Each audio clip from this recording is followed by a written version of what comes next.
everybody is showing their hand, which brings about a pivotal moment on the Oval, and the storylines are likely to intensify, which will propel these characters that we've come to know and love into new uncharted territories. So join me as we prepare to engage in the dynamic second half of the season of Tyler Perry's The Oval. Everybody in the White House have all revealed their true intentions. Backstories have been revealed, and all the tension and conflicts have escalated. This alone leads us to some unexpected alliances and more bitter betrayals. And I say this because each of these characters have pretty much made their decision, right? And solidified which side of the White House they're really on.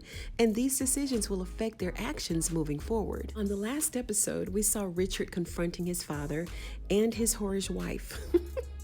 We saw Jason threaten to burn down the White House, and Hunter discovered that his wife is not only having an affair with his arch nemesis, but also conspiring with him to get rid of him and then take over the White House.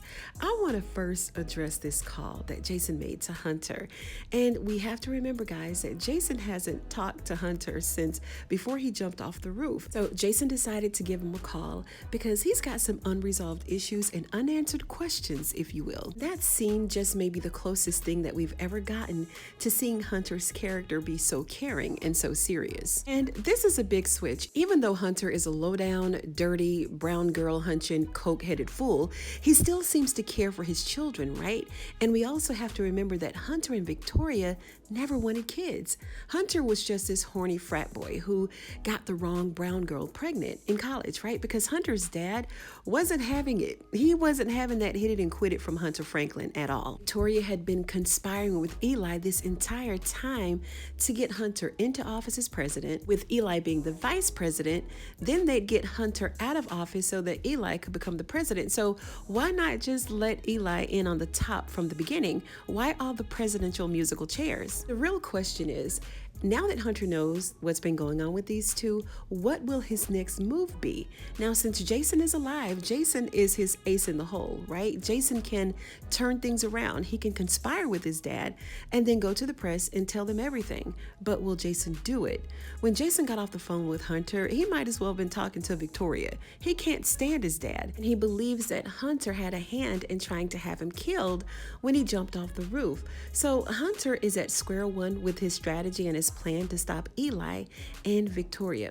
Now, we also saw in this last episode that Richard finally left Nancy. And Nancy's character is pretty static, but safe, right? She was always neutral in most of her time on screen, and it was only recently that we found out that she's repeatedly needed forgiveness from Richard. But she should have been upfront and honest about the whole affair that she had with his father instead of giving it to him in bits and pieces. Now, what really led Nancy to withhold all of this in for so long?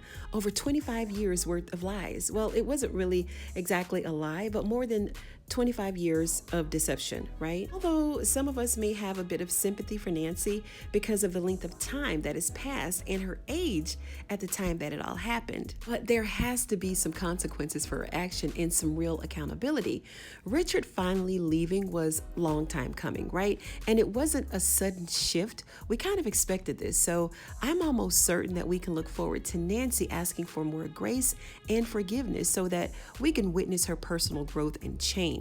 I see this character evolving for sure and getting redemption by forgiving herself first and then working on repairing her marriage. And as for Hunter, I don't know. It's kind of up in the air for me regarding him.